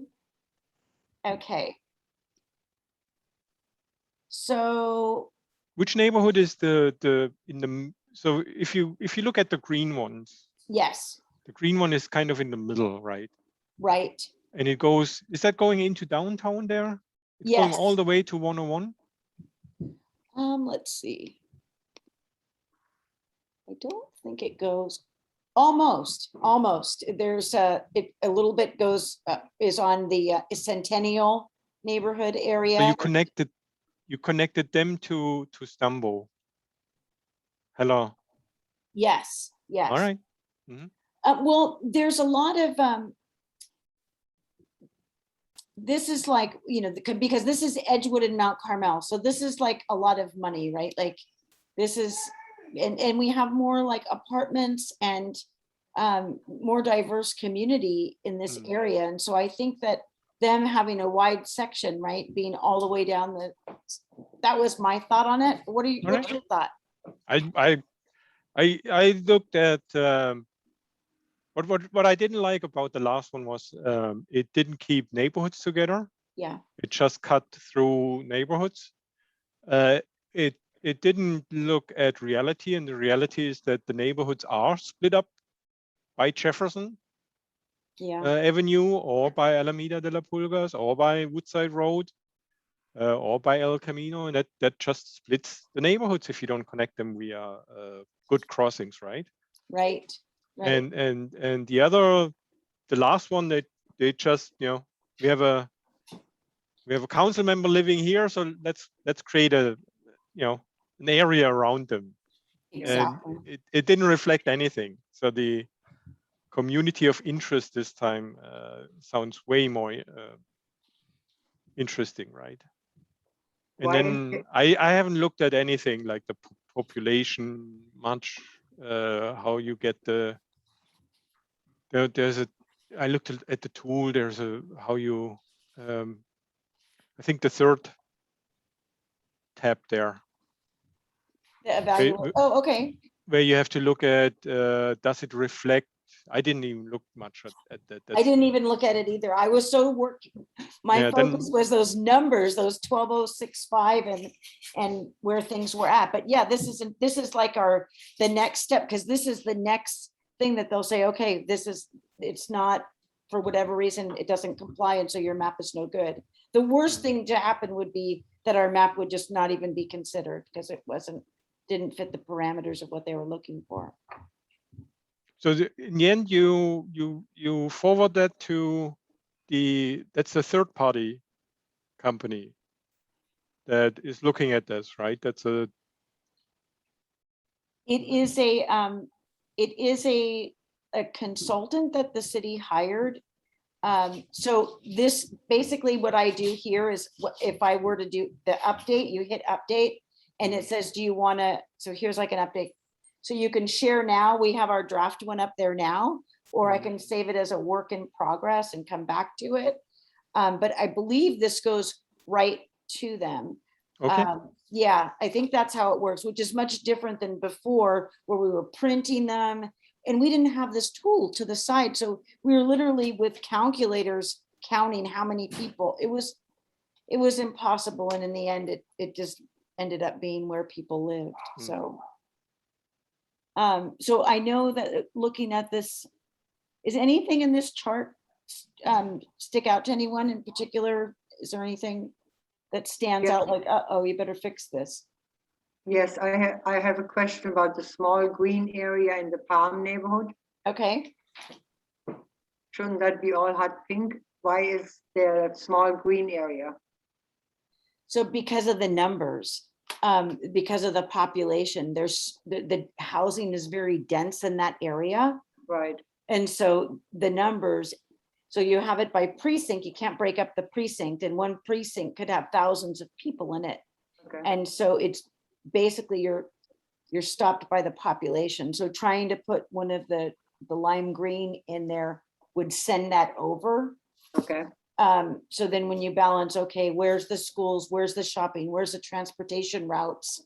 How do we, where are the grocery stores? But that's why it's so much smaller. And a lot of this that you'll see up here, this is just water. So, I mean, it makes it look, but really all the people are right here and a Yep. little bit here. And same over here. Redwood Shores is the same way. There's certain precincts where all of the people are. Many of this areas is just, there's no population there. okay. No, do you think it would make more sense to divvy things up this way? Like, long ways, like we kind of do that with Farm Hill, but then we go straight down. We kind of can't do that here, but we bring it that way.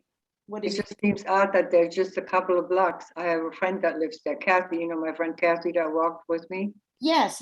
With. It just seems weird. I know there are a lot of apartment buildings and duplexes in that area.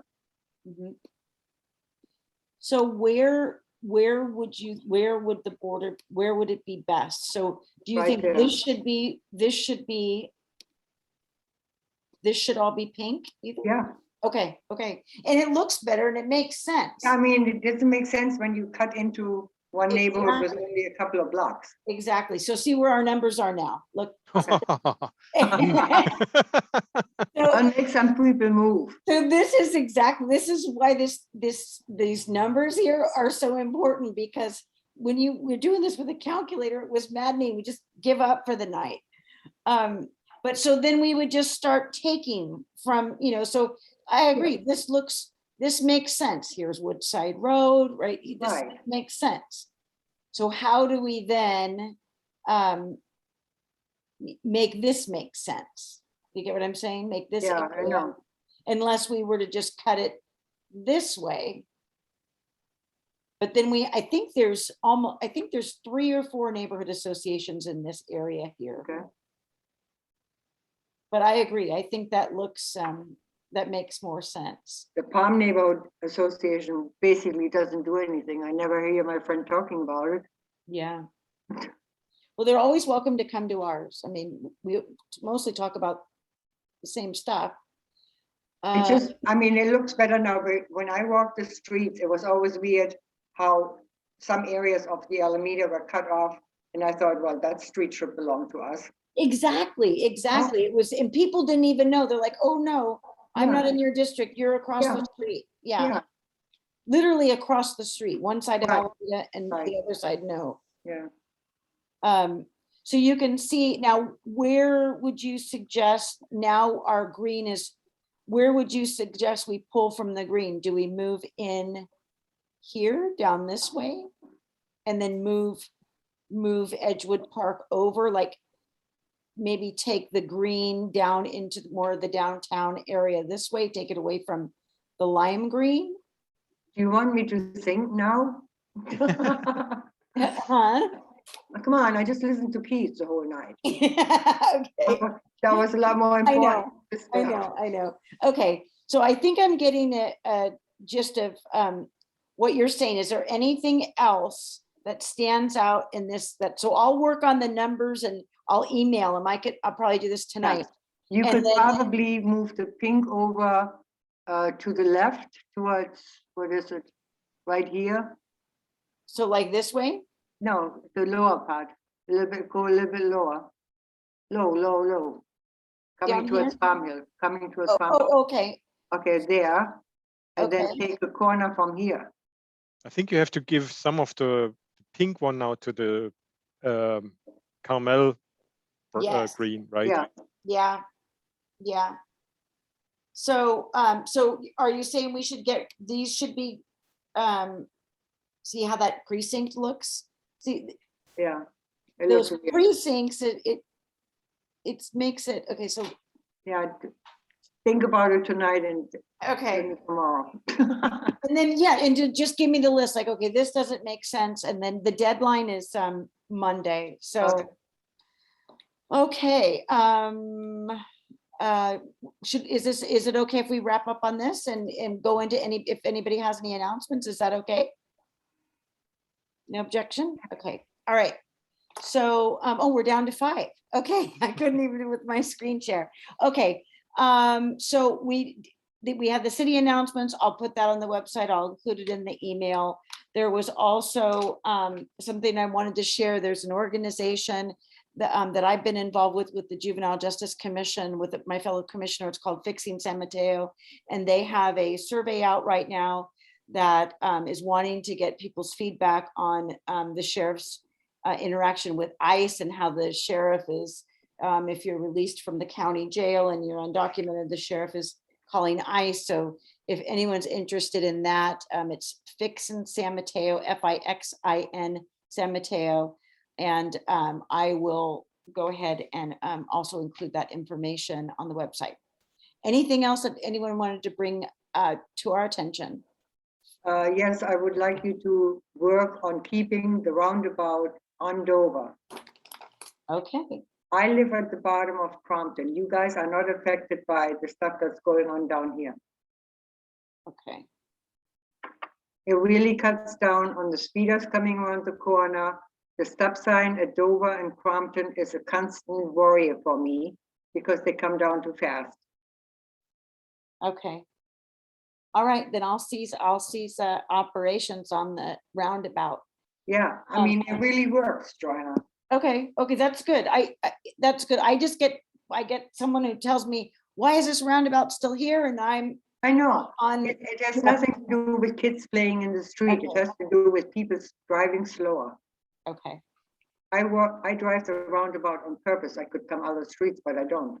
yeah, And then again, because of the slow streets being discontinued, traffic is definitely increasing with people speeding down Brompton to make it to Farm Hill.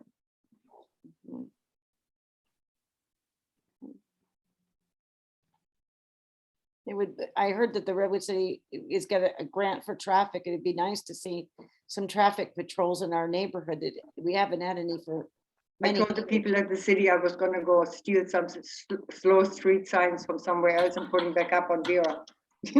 She said, that has been done before. I bet, and I bet that some was done at the opposite too, right? Yeah, I know. I mean, yeah, oh my goodness. Oh my goodness. Oh, Gerd, you're on mute.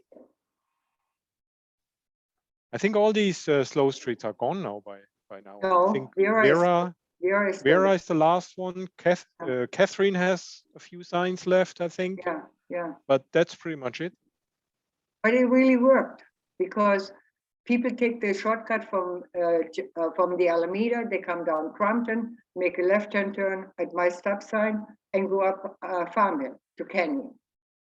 It cuts down the stoplight at Vera and the Alameda. When they see a long line at the traffic light, they come through the neighborhood. And they don't drive slow gear. That's the problem. Yeah. You know, you automatically come from the Alameda and you're on a hill and you're going down faster. It's going downhill, yeah. Yeah, you're going downhill. And I mean, I don't have my grandkids, they're not little anymore. But I see the near crashes because the redwood trees by my house, Yeah. you know, the sidewalk juts out. But there's so many, I mean, the marks on the street, you know. I didn't move into this neighborhood to constantly worry about the idiots driving. Yeah, that's true. And I did notice when we were out trick or treating this year that Yeah. the sidewalks are horrible. I Oh, mean, they are. my son tripped and the lady's like, are you okay? And I felt horrible for her because all night she's probably saying, are you Yeah. okay? Are you okay? Right. I mean, I didn't realize how bad. I mean, they're really in really poor condition. Right. And there's some And- parts of our neighborhood that don't even have them at all. We have a lot of people walking in the neighborhood. There's some new families there with little kids, so you see them with the stroller and the dog. Yeah, And I just think they should be safe. I agree. That stop sign down by me is the worst. It is. They come so fast around the corner. I don't like parking my car on the street. Mm. Yeah, that, you know, I don't see your car on the street anymore. No, Yeah, because of that, you know. yeah. Another really bad area is Kennedy School. I mean, people are crazy. I go to Kennedy every day to pick up Daniel. And I'm basically the traffic monitor because they park in front of the bus zone. I'm getting a yellow jacket next week and I'm standing out there and directing traffic. The principal thinks it's hilarious. Same at Roosevelt. It's so dangerous. Yeah, I did.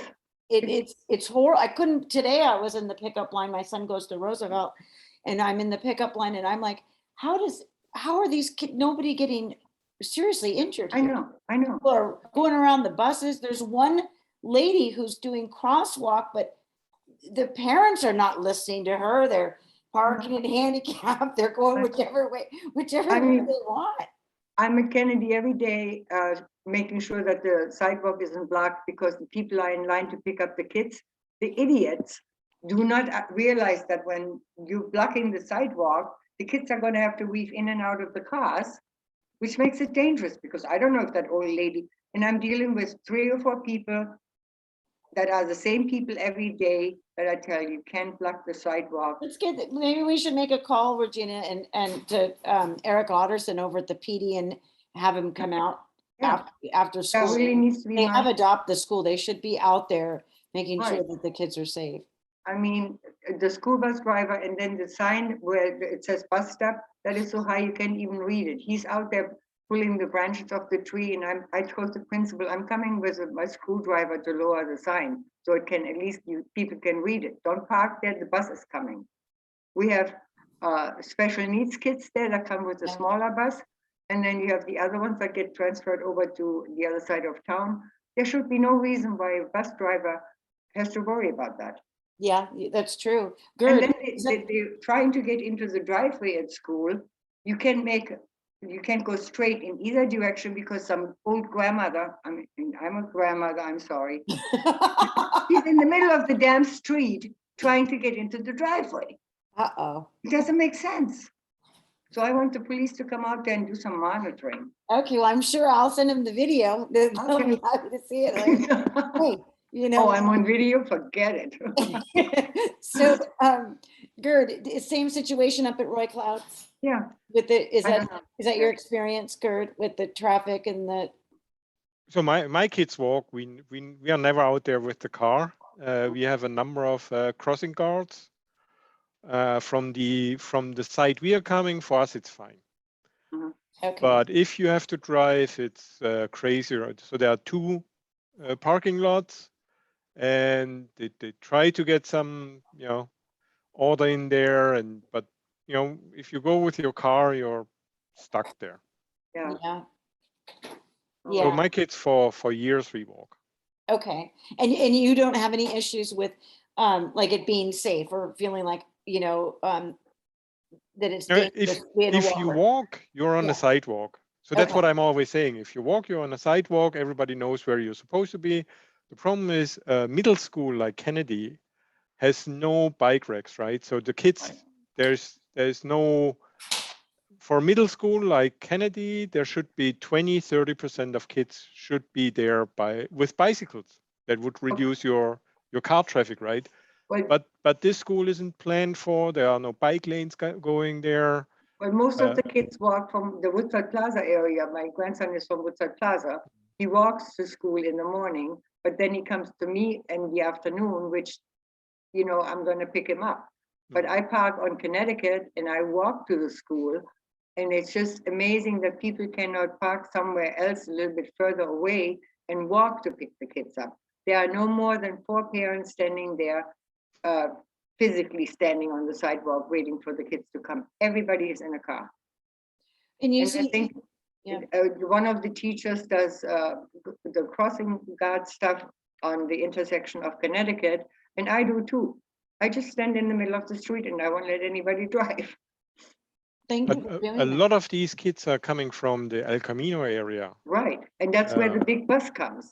And there's no, no dedicated bike lanes or routes there. Nothing. And that's 1 or 2 miles, so you can't walk from, No, and El Camino I or don't see Hall. any reason why people have to speed coming from Roosevelt, going down Connecticut to go to Woodside Plaza at 3 o'clock in the afternoon when the kids come out of school. There's no reason. Everybody's in a hurry, Yeah. And the kids over at Kennedy that's a middle school. It's, Right. He's in where 6th grade. Roosevelt is like kindergarten through 8. Right. So there are children, that, they can't ride their bike alone, to school They have necessarily at 5 have a and crossing guard at Goodwin and the Alameda, and that works out fine because some of his friends walk to the other side. But even coming from Carson to trying to get onto the Alameda to go towards Roosevelt, there's like 20 cars coming before I can make a right-hand turn. Yeah, sounds It's like. not, I'm not in a hurry. I'm just saying when the crossing guard lets the kids cross, there are at least 10 cars then coming all at once, trying to get past the crossing guard. So When I it don't know. rains, it's going to get worse because there's going to be foggy windows. You can't see Right. bad wipers because we don't have rain a lot. So Yeah. nothing changed. It just sounds like a disaster. So I'll go ahead and send out that email to Officer Otterson and request that each beat is assigned to adopt the school, and that's Right. supposed to be part of their Right. duties. So I'll go ahead and make Okay. that request. So they get out at 3:05 every day, except Thursdays they get out at 2:05. Okay, thank you, Regina. I appreciate you sharing that. And I'm gonna wear my yellow vest and, you know, monitor the traffic. I've got a loudspeaker if you ever need it. Yeah. I can drop it over. Okay, Gerd, did you have anything you wanted to share? No. Okay, and Keith, thank you for sharing everything that you did. I mean, That was I just, there amazing. are no words. There just are no words. And it's just a privilege to know you. It's a privilege to know. Okay, by the way, if anybody wants honey, I have 180 pounds. Honey? Uh-huh. I want some honey. That's great. Thank you. Okay, All right, well, that's very good. Regina, I'll get some of your honey and add some Afghan saffron to it. Oh, yeah, that's what you told me before, so do it. Yeah, yeah. Saffron honey is delicious. So. I bet. Okay, All right, everyone. I will get that email with the map. Thank you all so much. I appreciate each one of you. thank you. Have a All good right, night. take care. Bye. Bye.